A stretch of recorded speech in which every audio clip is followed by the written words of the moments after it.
ইরানের সাধারণ মানুষকে আবারও বিক্ষোভে নামার আহ্বান জানিয়েছিলেন দেশটির নির্বাসিত যুবরাজ রেজা পাহলভি। তবে তার এই আহ্বানে এবার সাড়া দেননি কোনো মানুষ। যুক্তরাষ্ট্রে বসবাসরত পাহলভি শনিবার থেকে সোমবার পর্যন্ত টানা আন্দোলনের ডাক দেন। তবে শনিবার সন্ধ্যার পর তেহরান সহ দেশের অন্যান্য এলাকায় কোনো বিক্ষোভ হয়নি। গত মাসের শেষ দিকে সরকার বিরোধী আন্দোলন শুরু হয়ে কয়েক দিনের মধ্যে তা সহিংসতায় রূপ নেয়। ওই সময় আয়াতুল্লাহ আলী খামেনির নেতৃত্বাধীন সরকারের পতনের আশঙ্কা তৈরি হয়। পাহলভি তখন সম্ভাব্য সরকার পতনের পর অন্তর্বর্তীকালীন নেতৃত্ব নেওয়ার কথা বলেন। বিদেশে থাকা ইহুদিদের একাংশ সমর্থন পেলেও দেশের ভেতরে তার প্রভাব সীমিত বলে মনে করা হয়। স্যান্ডেলিনা সো রূপচর্চায় আভিজাত্য। অনেকে রাজতন্ত্রে ফেরার আশঙ্কায় তার আহ্বানে আগ্রহ দেখায়নি।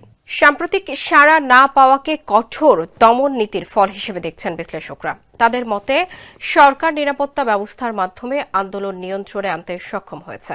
রেজা পাহলভি ইরানের সরকার পতনের জন্য আন্তর্জাতিক সম্প্রদায়ের হস্তক্ষেপের আহ্বান জানানো সত্ত্বেও বিক্ষোভ দমনে সফল হয়েছে খামেনি সরকার। এতে ইরানে আপাতত রাজনৈতিক অস্থিরতা কমে আসার ইঙ্গিত মিলছে।